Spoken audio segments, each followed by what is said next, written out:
Together, together. Dr. Subars's introduction has not changed since yesterday, but for those of you who are coming for the first time, and by the way, each of these sessions stands on its own, Sue Bars is a licensed professional counselor and marriage and family therapist in Irving, Texas, where she's privileged to work with a team of therapists at her private practice.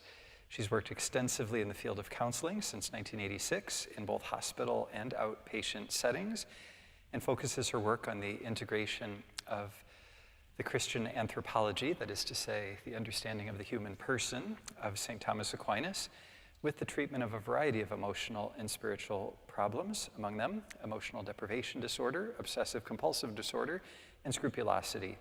She's also a popular presenter at Catholic conferences around the country and has been a frequent guest on EWTN's Women of Grace. She often presents the work of her late father, the psychiatrist and author Conrad Bars. She did that last evening beautifully. He was a pioneer in the field of Catholic psychology. Sue was on the faculty of the Institute for Priestly Formation, where she taught diocesan seminarians from across the country, and she's a past president of the Catholic Psychotherapy Association and holds a doctorate in family therapy from Texas Women's University. Welcome again, Sue.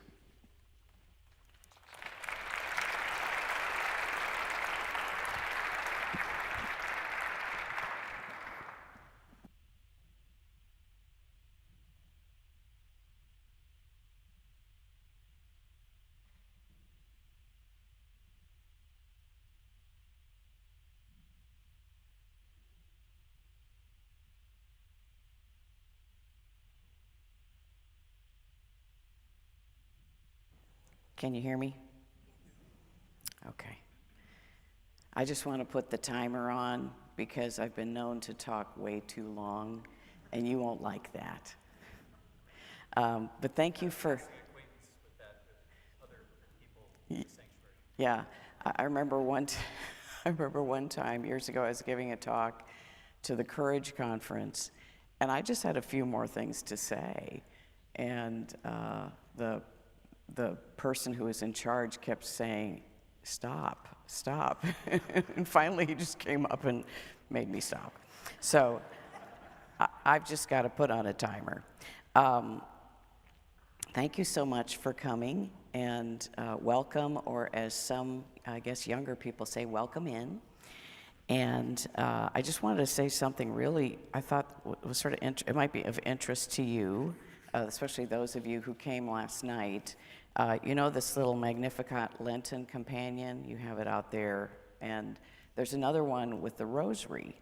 And I've never used it, but I just purchased it recently because a friend of mine who used to live across the street from me called me up, and she said, hey, I think about you all the time, but I just don't call you. And I opened my Magnificat Rosary Companion, and there is your dad's name there, and he's being quoted.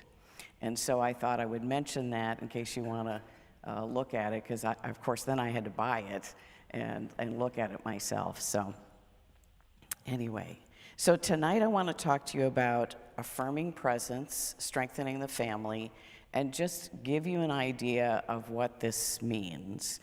And you might wonder, well, why are we talking about this? You know, what does it mean? And of course, we all know how the family and individuals are under attack from our secular culture in the world in this century, and we have been for a long time. The secular culture undermines our Catholic values directly as well as very subtly. I think even Catholics can be sort of swept up into different ways of thinking or that influence us without us realizing it. And I think we need to know, how do we set a perimeter around the family in order to protect it the best we can? And then the other side of it is, how do we build up our families, especially in this fast-paced world? I'm not an expert on how to control technology for kids, but of course that's one of the things that we want to be able to do. But I want to focus tonight on how do we build up families in different ways that are available to all of us. So there are different ways to strengthen other people. Spiritually, with the faith, right? Intellectually, with the truth. And emotionally, with the heart. And in talking about the family, we need to strengthen children, especially, but also spouses, also extended members of the family, in all three ways. And when we're talking about children, we're talking about strengthening them on the spiritual level with that strong faith in God, knowledge of their Catholic faith and eternal life, and how to love God above all things, right? I was amazed today when I came to Mass, and then I learned that you have this school right across the street, the parochial school, with 800 students in it, and that's only through 8th grade. It's amazing. It's marvelous that you have that. So intellectually, of course, we want the children to know the truth so that they can answer things, they can think critically, they can move away from what is a lie and not good. But a lot of times I think parents or family members maybe overlook this. They don't know really, they haven't received this from themselves, so they don't know how to do it. And emotionally, and this is where I want to focus tonight, you want to strengthen your family, your children especially, towards wholeness and integration of mind and heart, towards a capacity to receive and accept themselves by revealing to them their own goodness and worth, and so they can slowly grow into real self-acceptance and have that capacity to love others and to receive the love of others. Because this is something that I see. I've been a therapist and in the field for 40 years now.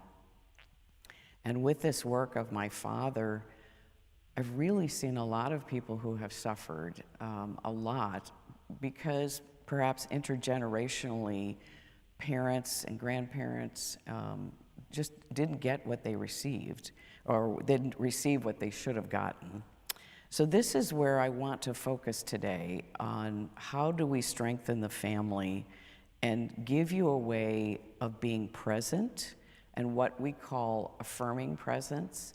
My father initially, when he was translating from the Dutch, because he had for those of you who weren't here last night, his colleague really sort of saved his vocation as a psychiatrist. She was the one that introduced him to St. Thomas Aquinas's psychology. And so as he initially translated her word from Dutch into the word affirmation. And that sometimes sounds like something that you do to another person, but that's not what it means. That's what I'm going to explain to you tonight.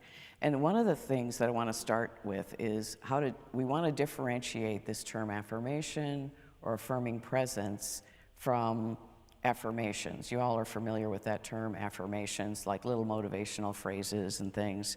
And some of the ones I like to use, like I like for myself, is "it is what it is." It sort of helps me when nothing can change. I've done everything I can.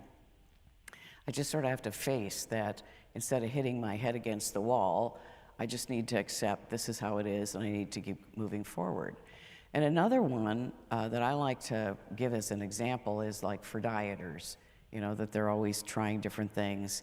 And there's a phrase that you may have heard for dieters: a moment on the lips, a lifetime on the hips, right? So that's like a motivational phrase. It's like, if I can think that, I won't eat this piece of cake or this thing that's not good for me, right? And then I also want to tell you too that this term affirmation, or if you hear that in this talk, affirming presence, affirming living, it is not the same at all of what you have, I'm sure most of you, if not all of you, have heard. It's not at all related to gender affirming therapy, which is not really a way of truly, authentically affirming another person, because we always have to have not only emotional, just as I was saying a minute ago, we want to give children emotional affirmation, which I'll explain, but also intellectual affirmation, which is the truth. We want to tell them what is reasonable and good about themselves, about their bodies, about relationships. And so I do not believe that gender-affirming therapy does that. So what is important about affirming presence? Well, I think all of us would be familiar and know that we are created in the image and likeness of God, and we are created to love and to be loved. And actually, we need to be loved first before we can love, because we cannot give away what we have never received. You know, I could say, I would love to give you all $1 million, and you'd be all excited. You know, it's like, wow, we not only came for a talk, but we're going to walk away with $1 million. But I don't have $1 million to give each of you, right? If I did, then I have to think about it. But we can't, even when it comes to love, a person needs to have received it in order to be able to know and have the capacity to love others. And ideally, it's our families who welcomed us, who accompanied us, who taught us, who interacted with us, who spent time with us, who really loved us, who helps us grow in that capacity. It's sort of like this invisible process that occurs over time in a person, where they grow into this person that is able to love and not just be kind to other people, but really have a heart for others, right? And will really love other people, not only in their family, but other people. And this is a way of strengthening them. And of course, we all know too that human children, unlike animals, need support and love and a family for their care and to grow for many years, usually at least 18. Now it's probably another 7 after that, in order to mature physically, intellectually, spiritually, emotionally. And loving relationships, we could say, are inscribed into our very nature. For the child, an affirming parent is as necessary for well-being as is for happiness, as is food, shelter, and water. And I don't know if you remember this, some of you are probably not old enough, but probably about 30 years ago, I think it was in Life magazine, and it was probably in other places, they had pictures of these Romanian orphans who had been, I guess they had been put in these orphanages, which were sort of warehouses, for a long period of time. And what they found was that they didn't do well, even though there was always somebody there to feed them, change them, but nobody had time to play with them or get to know them or talk to them. And so even though they were taken care of, what they found was these orphans were dying. Many of them died because they were not loved. They did not feel loved. They were really alone. And I'd say that is a perfect example of the need to be emotionally strengthened. Like we cannot really live in a human way, in a happy way, without this affirming presence, without being affirmed by at least one other person. And there are studies that show, I think it's a documentary, and I think it's called Paper Tigers. And I think it was done in a high school up in Washington State, maybe. And they talked about how, and these were all kids that came from very problematic families. They acted out in many different ways. They had a lot of problems. They weren't passing. And they began to implement, I don't know what they called their program, but essentially if a child didn't show up, somebody on the faculty, they would go in pairs. It was real interesting. They'd go in pairs, and they'd go to the house, and they'd find the child and the parent, and they'd find out what happened. Did they not get a ride to school? Well, we'll give you a ride to school. Or if something else was going on, they addressed it. And everything began to change for these students. they began to do well. And what they concluded was, if a child has at least one adult who cares about them, it is enough to help them succeed. Not as a student, but for happiness in life, that they could go on and they would have that emotional wherewithal to move forward and to find out what they wanted to do.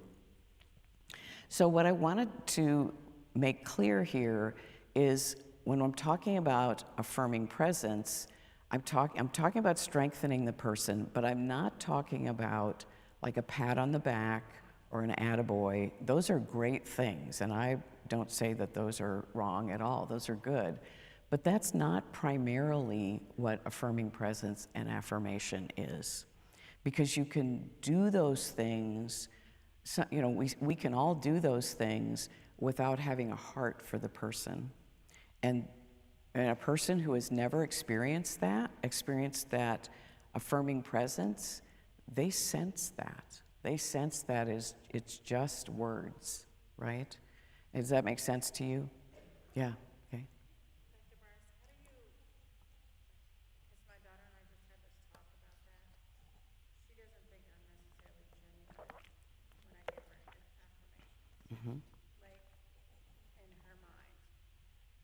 So how would you say, I feel like I support her and love her and do a lot of things. I mean, how can you kind of explain to us, how could I make her feel?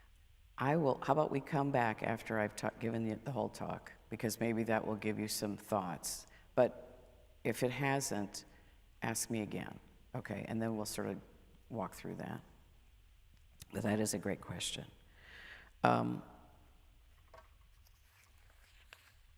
So affirming presence is not primarily doing something to or for someone.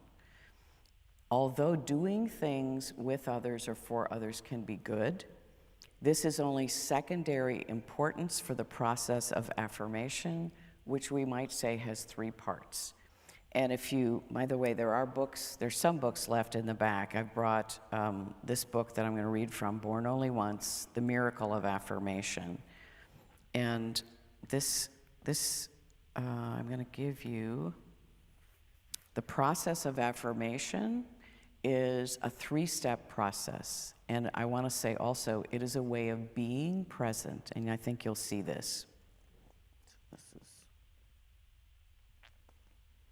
So the first step is where I am aware of, I am attentive to, I'm open, I'm receptive to another person, right? Because I can meet people maybe just in work, right? Or I want something, I'm calling someone on the phone and it's AT&T and I want to just have something done, right?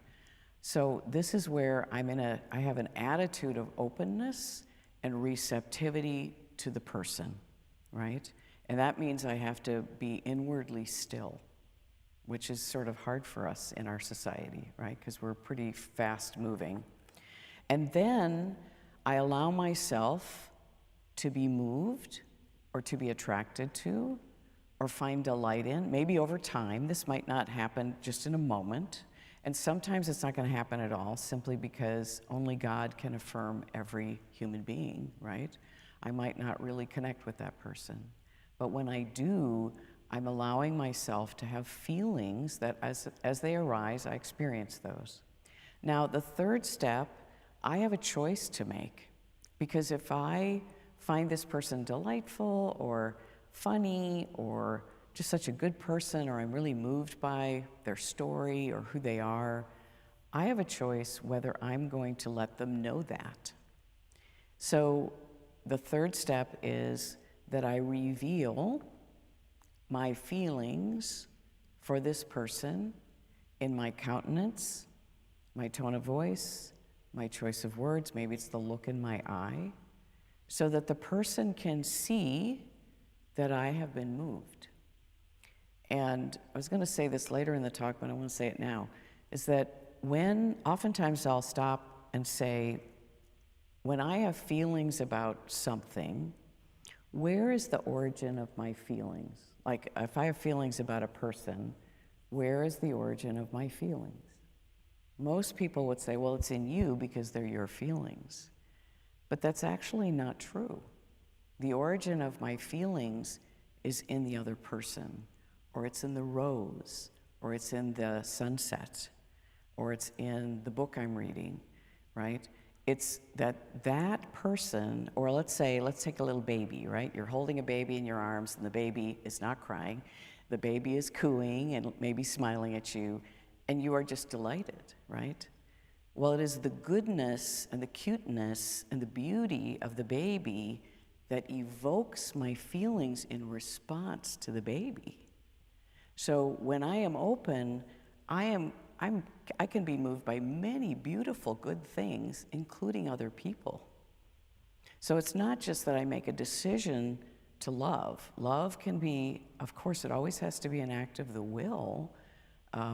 That's really what Christ is saying when he says, love one another. He says, you shall love the, I'm forgetting the phrase, but you must love your enemies. Well, it's like, well, how do I feel that? He's not talking about feelings. He's talking about an act of the will. And so we want to talk about here, when I'm affirming, I'm allowing myself to be moved by the person or by the thing. And what happens in us when we let that happen? What feelings might I have if I'm holding that cute little baby and I'm cooing to it and it's cooing back? Joy, happiness, contentment, right? It's such a beautiful interaction, and many of you have had that with your children and grandchildren, right? So it's so important to realize. It's like life doesn't have to be, we don't have to go through life just making ourselves have feelings or choosing to love and choosing to make ourselves have feelings, because we don't. We simply want to live in an open way. So this is a way to live. It's not an action so much. It's not a technique at all. It is a way simply of being open. I'm going to say it again, open and receptive, right? Because you can meet people and not be open. Some people live like that all the time. To be open, and as I get to know the person, I allow myself to be moved, and then I reveal. And that's before I really say anything or do anything. Now, I can put that into words, which is important. How do I articulate that? That's very important for people sometimes to hear the words, I love you, or I see you are courageous, or you are so good to be able to do that, or I'm proud of you, right? Or I encourage you, like if a person is afraid, to encourage them to do something that they need to do. So this is attentive presence, being moved and revealing. And it means that I allow this to happen, I affirm without any ulterior motive, right? I'm not looking for the person to change and then I will love them. I'm not looking for the person to do something for me. It's really, I get my hands off of that, right? I'm simply allowing myself to be moved. And I want to give you I'm going to read you a little story this is also from Born Only Once. And it was, my father tells this story, and this is written by my father, Conrad Bars. And he says, he's giving an example of affirmation. He says, long ago, a friend of mine told me of a childhood incident that had left a lasting impression upon him. He was 5 or 6 years old when on a weekday morning, the pastor came to visit his mother. His father was outside working on the farm. The older children were in school. Being shy, my friend John hid under the table, but not entirely out of sight, while the pastor and his mother visited. Neither one paid attention to him. When the pastor had left and John had come out from under the table, his mother stroked his hair and with a friendly smile said, "Were you shy, Johnny?" Johnny had never forgotten this incident and the wonderful feeling that it was all right for him to be shy, that he did not have to force himself to be a big boy and hide his shyness from the visitor. Johnny had been affirmed both by his mother and her understanding visitor. They had affirmed Johnny by allowing him to grow and become who and what he was supposed to be in his own time, in his own way, and at his own pace. And this is really interesting. He asked John whether he recalled the effect of this particular visit. Indeed, I remember that it gave me a sense of confidence in myself, a feeling that I was okay. And I'm almost positive that the visit cured, or at least greatly diminished, my shyness. Is that not amazing, right? So many, and he goes on to say, many people will be like, come out there, don't be shy, be a man, be a big boy. And it's like, it has the opposite effect, right? Some of us maybe even experience that kind of thing. It's like it just makes you even more uncomfortable with yourself. The other example I want to give you is more recent, and I just happened to hear this. It was an interview with, I have to remember the guy's name, the Ravens head coach, John Harbaugh. You football people, you probably have heard this. And they were coming off a game, I guess it was very close with the Steelers. And they had a rookie kicker by the name of Tyler Loop, and he had come and he took the place of some other kicker, and he was supposed to be pretty good, and he missed the kick, so they lost the game. And so what it shows, if you can look up the video, I couldn't find a still picture, I wanted to show you that, but they're walking, and of course this kid you just see him like this, when he's missed. And so they're walking back into the locker room, and this coach, John Harbaugh, comes alongside this young man and walks along with him, and is just, apparently in this interview, he said, I was just telling him, it's just a game, it'll get better, this'll pass, something like that. And the other thing, the interesting thing was, in that conversation, which you won't see on whatever the video is, I think it's on Facebook and different things like that, is that when that kicker missed, that meant that the coach, John Harbaugh, lost his job. But now he's the coach for the Giants. But he didn't know that at the moment. He went and he supported that young man, and I'm assuming he knew exactly what it was like to mess up that big in front of a stadium of people. And he was loving and affirming. That's affirming presence, right? It fits the three categories, right?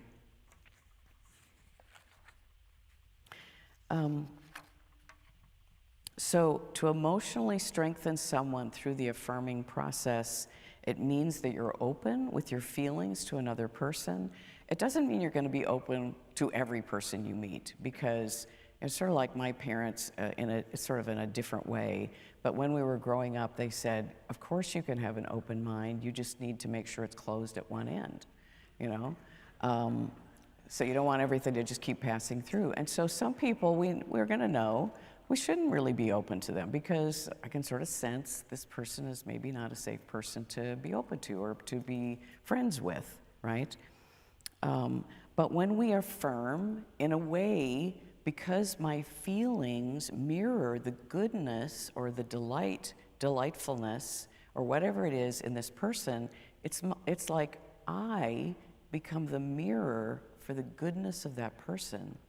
And sometimes it takes a while for a person to be able to come to receive that, because they don't believe it. They don't believe anybody could love them, anybody could like them. And especially as a therapist, I've heard a few times like, well, you're a therapist, I'm paying you, so you're just saying that, right? But when over time, when people can challenge that and they can receive it, it begins to change their feeling about themselves, because they can see that your feelings are moved. And that is different than saying, even pointing out good things about the person, even though that's a very good thing, right? but it is very more fundamental. And this is a really beautiful quote. And this, Dr. Trua was the colleague of my father, and she said, affirmation is the bass tone on which the whole harmony of our emotional life is constructed. The beauty and delight of the melody which echoes in our life will depend on the fullness and warmth of this bass tone. Isn't that beautiful, right? So it's like it's the foundation of everything else. And we can't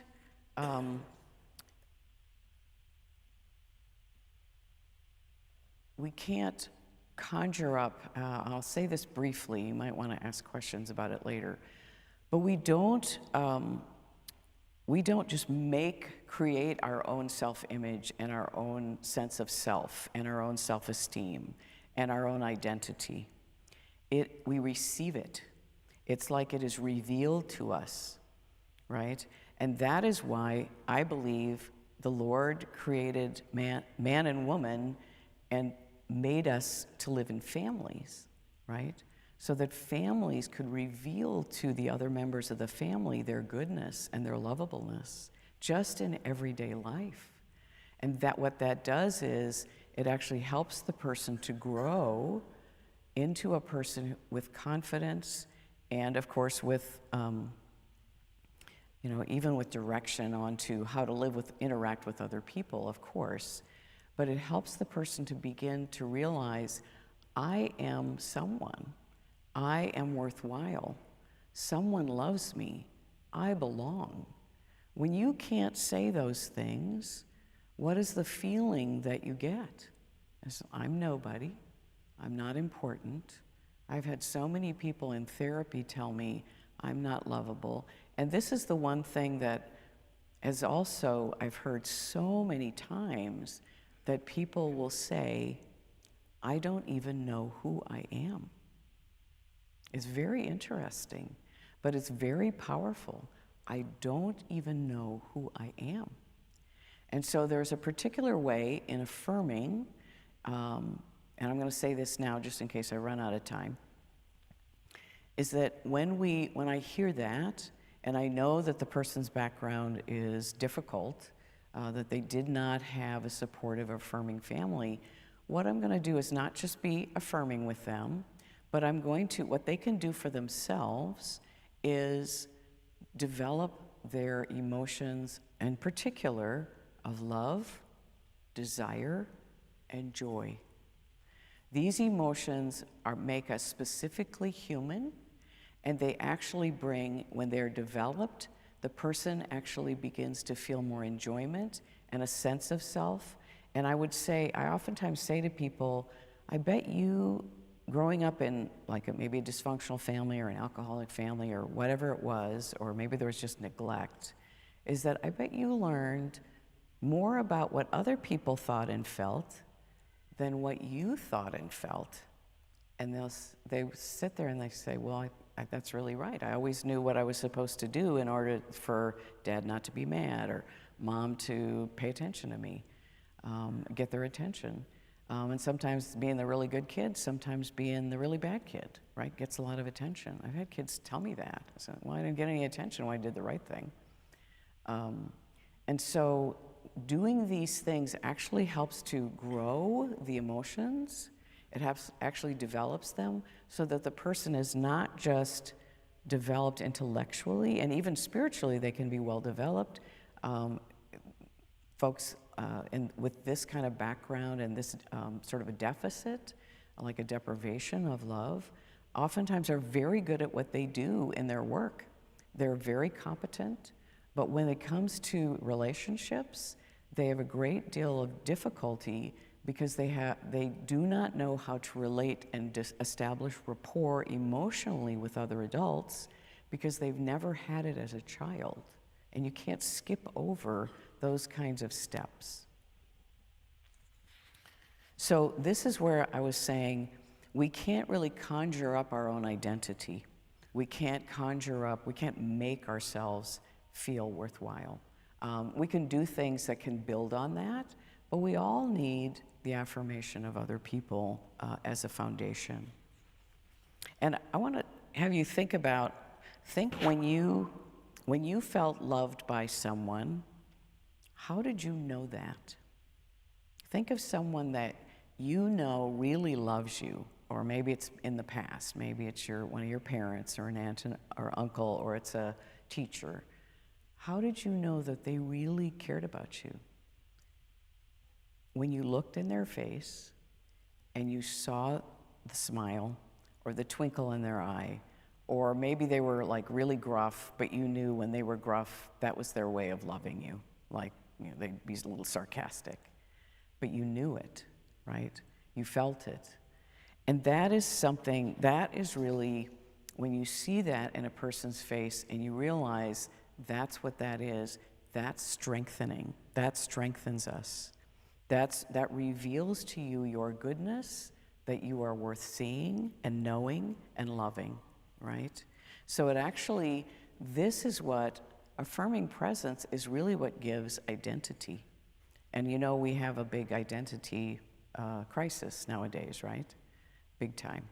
And so I always wonder, people get swept up into that, but I also wonder what the background is of some of the people who are really struggling with their identity, especially their sexual identity. But to live in an affirming way is to be present with our feelings to others more and more, to live in a more open way. And it's actually a very peaceful way. If you've ever met someone who was really at peace and really was attentive, it is striking. Have you ever met someone like that? I'm sure you have. And it's very striking, because most people are really sort of on the go and don't have time to talk, and when they do have time to talk, they're going to talk about stuff, right? And sometimes they're not really ready to listen, to hear you and receive you, right? But it's very beautiful when that happens. Some of the opposites of affirmation, and these are also in this book, Born Only Once. Self-affirmation is really when someone has not received themselves by an affirming other. They just haven't had that. And so they might have looks, they might have talents, they might have education, they might be very bright. And so they have a strong personality. So what they do is they set out to make it clear to others and to themselves that they're important, that they're somebody. And in the book, my father wrote it in the 70s, but he used two examples that he thought were actually self-affirming people. And one was Adolf Hitler. And when you look at his background, I don't know all the details of it off the top of my head, is that makes a whole lot of sense. Is that he through power, and he took a lot of people's things and money, he made himself feel very important. But in the end, of course, he didn't feel important. He had to keep doing all these things and hurting people and killing people. And then there's the concept of denial. And this includes spotting the faults and shortcomings of others and pointing them out to them. I think one form of denial is sort of withholding love until the person or the child cooperates with us or does what we want them to do. That's not really loving. And we can love someone and disagree with them or say they have to do something.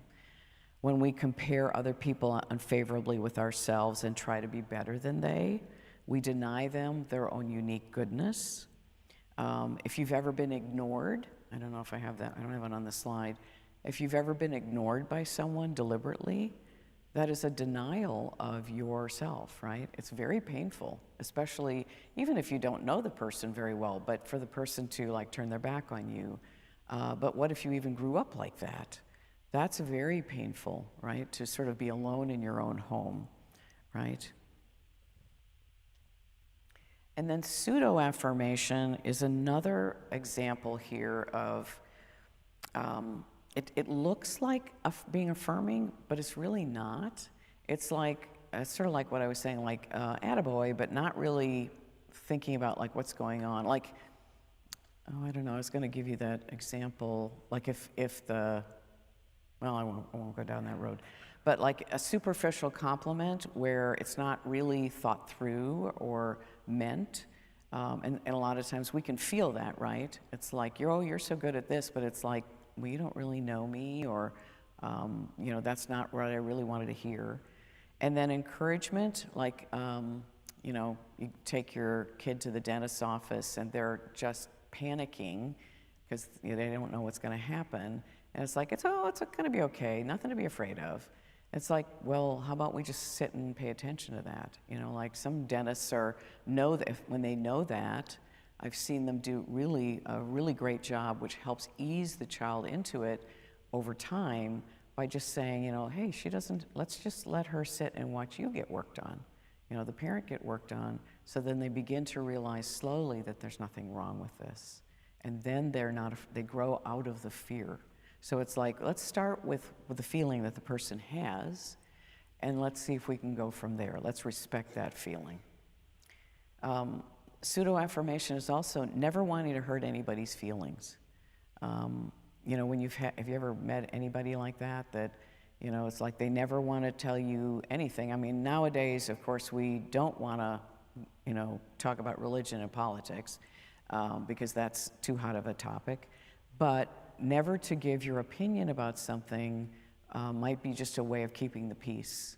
And that might not really be a way of living a truly honest life.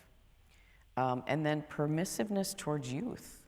The young people, and sometimes people who are adults, they need rational guidance in a very direct way so that they can actually learn the truths of the faith or the truths about life. I'll tell you too, when I was growing up, there's 3 of us kids, I'm in the middle, so you can draw all your conclusions about that. But I was the rebel. And so I wasn't gonna, when I became a teenager, I wasn't gonna have any of this, you know, stuff, you know, and Catholic stuff. And so I was pelting my mom with, well, why does the church teach about artificial contraception, you know, and blah, blah, blah. And she would just lay it out for me, and she would tell me all these things, and I was just like, pfft. Well, then one day we had this conversation, and she reminded me of this years later when I was in my 20s, and we were having a conversation. And so one day we'd had this conversation, and I had pushed back on her a lot, and she said, I walked by you, and you were on the phone in the kitchen with your best friend, giving her all the arguments against artificial contraception that I had just given you. And it was like, I actually just wanted to know, but I didn't want her to know that I wanted to know. I just wanted to not be like her, right? But she gave me the truth in a very calm way and answered all my questions without being angry, and then I could receive it, even though I was going to tell her I received it, right? So it's like, that's what youth needs, is to really learn the truth in a good way, in a calm way. But we as adults have to have answers. And when we don't have answers, we need to go looking for them, right? And there's lots of questions now where we don't know what the answer is to things.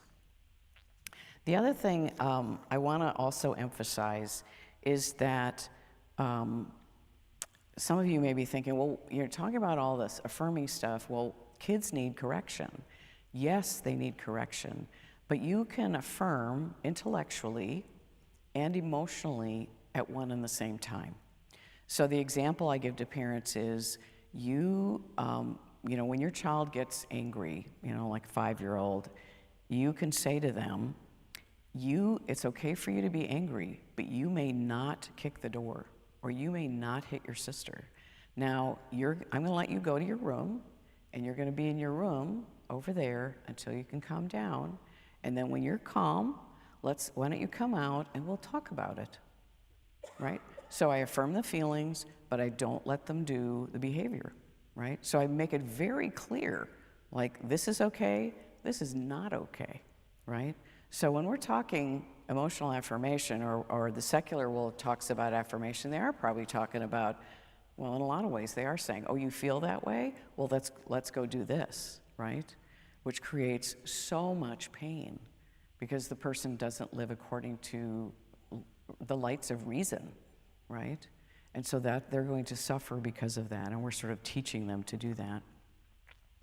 The thing I'll tell you too, and this is very brief because this could take another talk, is that all of what we're looking at least in our practice, and I know other therapists do this too, is that when we're working with someone, we're thinking to, St. Thomas Aquinas says, it is the nature of the passions, the emotions, to be guided by reason, right? So he says there's an order within the soul where the intellect and the will, reason and will, guide the emotions. But it's sort of like in those movies, what is it called? Inside Out. It's like the emotions have all these different characters that represent them, but it's sort of like the intellect, the emotions are just come up, the emotions come up and feelings come up all on their own, right? We don't bid them. We don't say, well, I'm gonna feel like this now. I mean, some people might, like, I'm gonna get really angry and then I'll tell this guy at the post office off. But usually emotions just arise on their own, and they're just giving us information.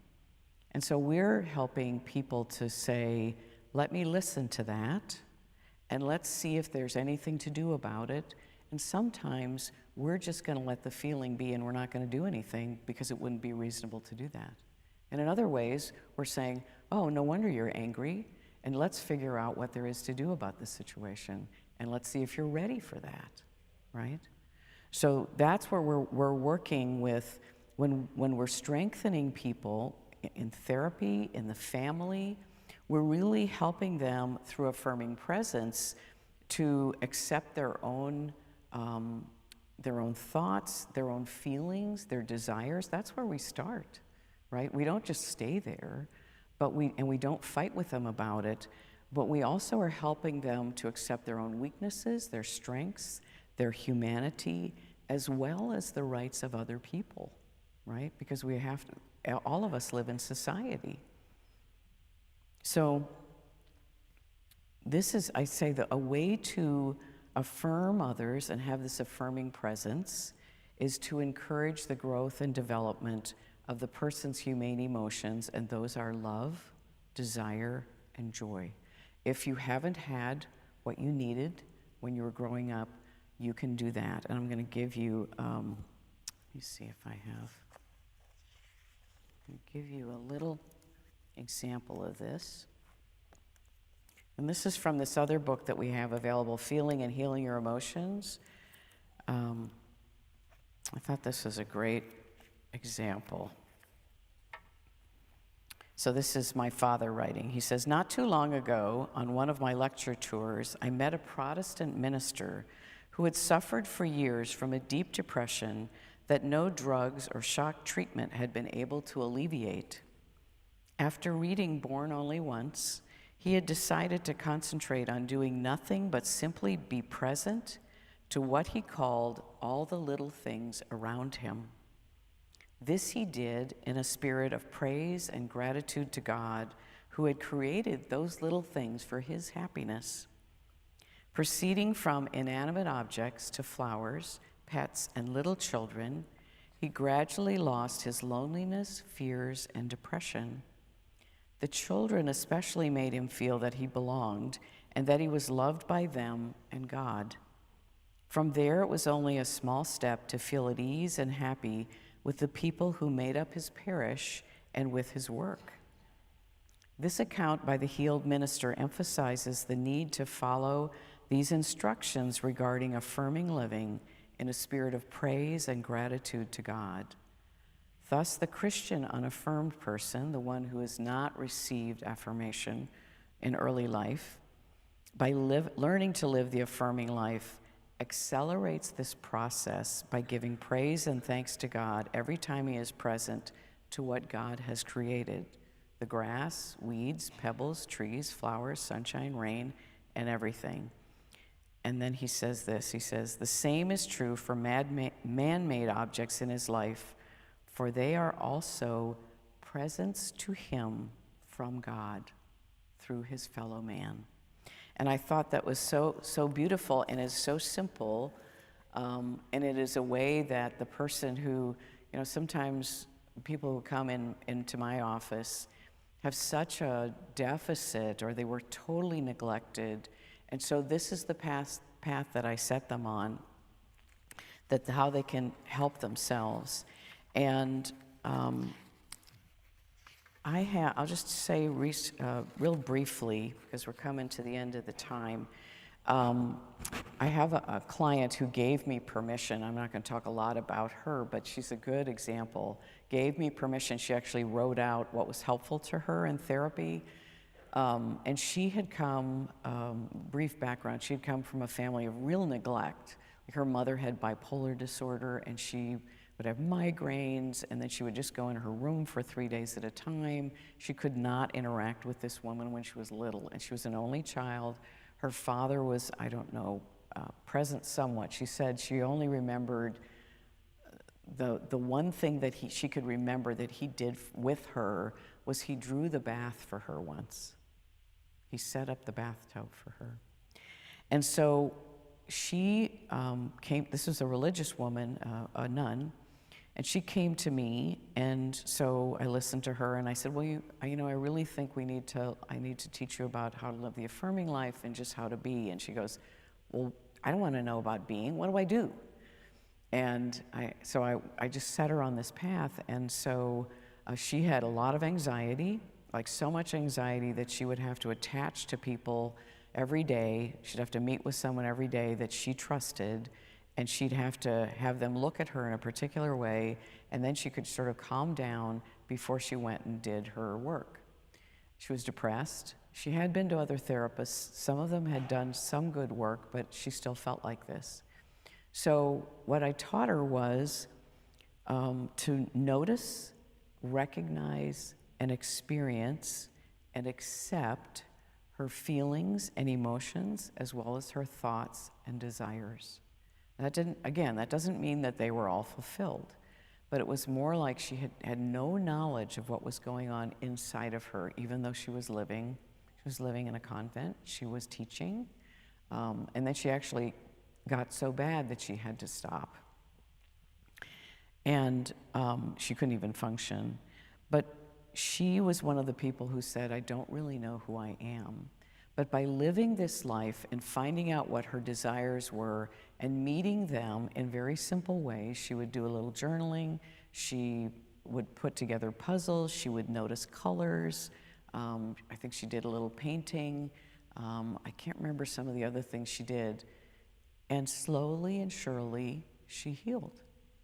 And that's not always the path for every person, but paying attention to this was actually strengthening for her. So slowly, she did not have to have this dependent relationship on others, where she could not function without meeting them and having them look at her in a particular way. And she was basically encouraged just to do things which brought her enjoyment and a sense of fulfillment, and to just notice that. And this is what actually helped heal what had never really occurred within her. So I think that's where I'm going to stop. I have one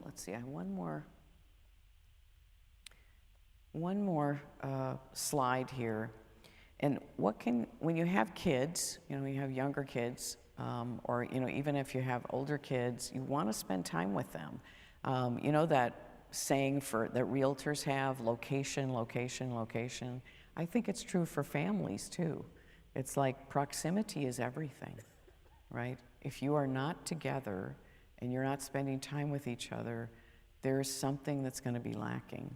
So a lot of times, and I think most of you could probably say this too, and maybe have gotten caught up in it, just eating meals together and having conversations, even if it's, like, well, what happened at school today? Nothing. It's like you can learn to maybe play some games or tell some jokes or something like that. I have found in my work that what beats a family just sitting in therapy is giving them the assignment that everybody in the family gets to have a say in what is enjoyable, and they take turns doing that. So everybody feels like they've got a voice, and everybody is there doing that activity, at least maybe like once a week. It is very bonding. And here I've also said is love, and I mentioned before, love is not meant to only be volitional. Bottom line is, with certain things, it probably will only be volitional, and we still will have to do what is right, right? But to really experience the happiness for which we are created, we need that development and access to the emotion of love, and to spend time doing things that are enjoyable and in the affirming presence of others is a very healing thing. And so I think I'm going to end there. And if do you have any questions or thoughts or comments? What are you thinking now at the end of the talk? Or I shouldn't put you on the spot. You can think about it. Oh, no, I don't mind. I'm a advocate of families as gift. Well, I mean, when I talked about this talk, because I had some arguments with my daughter about a week ago, and then I came to Mass, and Father Dan was talking about, she wrote me a letter, like we had argued, she went in the shower, prayed, and wrote me a letter. And the two things Father Dan had spoke about were anger and forgiveness. And in the letter, she had wrote both of those. It's like, so that's why I'm here. And she's out of vision tonight, but she's going to come with me tomorrow. Oh, good. Because she was open to that. And I thought that she finally, I won't bore you with her whole story, but she finally admitted to me that she has anger issues. Good for her. She'll be 16 in a couple months. Okay. And she doesn't know how to process it. And I suggested coming to listen to you. Yeah. But she said that she wants to do it in more of a personal level. And I said, well, that's fine. And I said, I'd like you to seek out the bars because I think it would help, but also I'm willing to take you to a therapist too. That sounds great. And so, Wonderful. but it also helps me in another relationship with that one and this other, like my boyfriend, for example, all the things that you're talking about. He was abusive, neglectful, family issues in the Army and then in relationships. And so I changed my thinking like a few months ago. Instead of, I just started to just pour love into him. And that has changed how he reacted. Because he didn't need one more person telling him another day. It's just Right. like, I'm better being around you. Yeah. Because I just pour love, even when he gets angry. Right. Right. Priest, after I heard this priest who was back at Father Dan, but another one that I listened to, is that it's okay to be angry but not sin when we get angry, and kind of like what you're talking about, Yes. is that you can be angry but you can't hit. Or say harsh words, right? Because it doesn't help, you know. And it does, even better communication can mean that you can get your point across without saying the hurtful things. And that can be very helpful and to be affirming, but also honest with people. And specifically, like with my boyfriend, because he has such a troubled childhood, and he does the things like he's really good at work and he's good at a lot of other things. I guess, how do we help people like that had childhood trauma and not ready to see anyone like you or something like that? Do you just keep loving on that?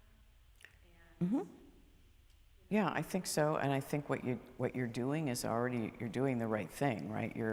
You're being affirming of him, you're loving him, but I would imagine that if he does something that's out of line, or sometimes what we can do is, like, if somebody snaps at us, we've said something to them and they snap at us.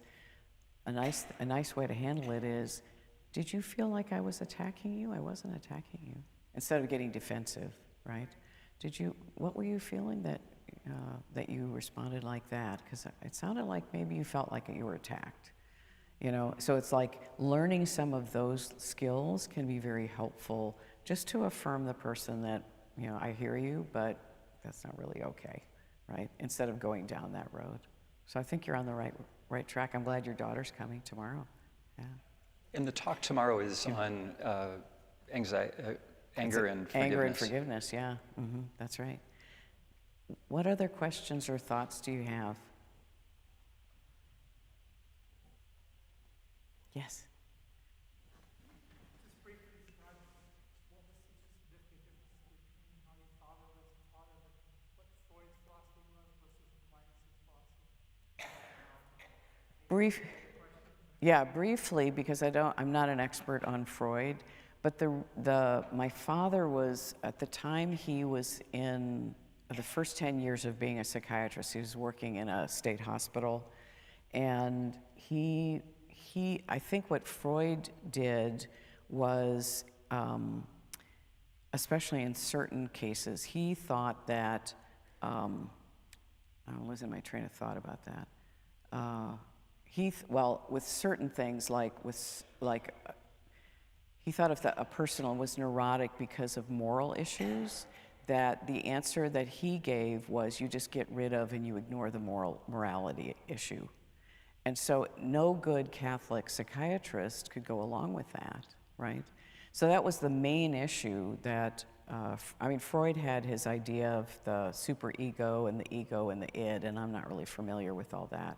But that was the one thing that the two of them objected to, and so they came up with a different way of looking at psychiatry through the lens of St. Thomas.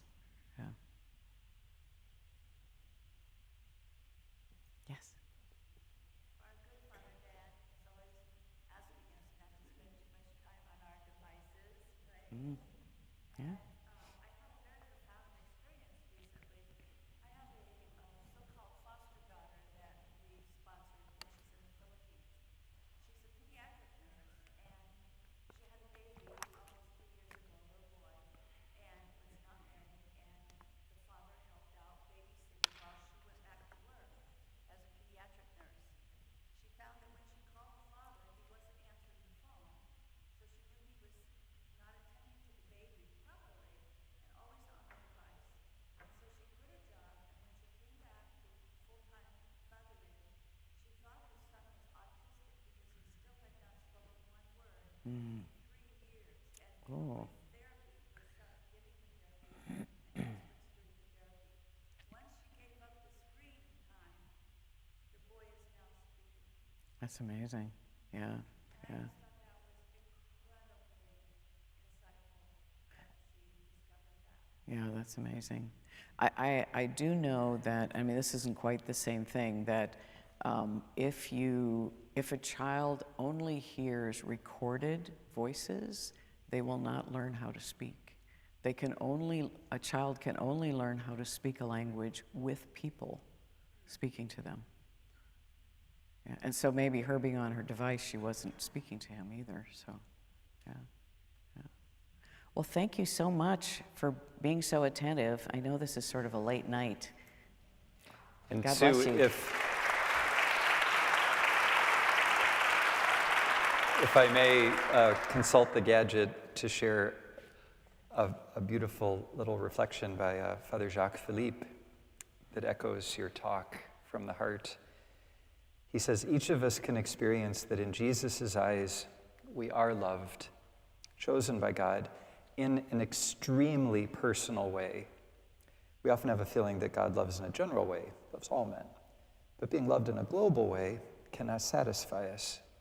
And it's absolutely different from the reality of the particular, unique love that God the Father has for each of his children.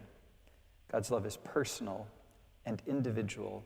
God does not love two people in the same way because it is actually his love that creates our personality, a different personality for each. There's a much greater difference between people's souls than between their faces, says St. Teresa of Avila. And Sue, I'm really grateful that your father loved you so deeply and that your love is reflected on us. So if yesterday's talk reminded me of the Gospel of Christ in the desert, tonight's talk points the way to the transfiguration, where the Father's love is lavished through Christ on us all. So come back tomorrow for part 3. Thank you, Father. Thanks. Thank you all. Have a great night.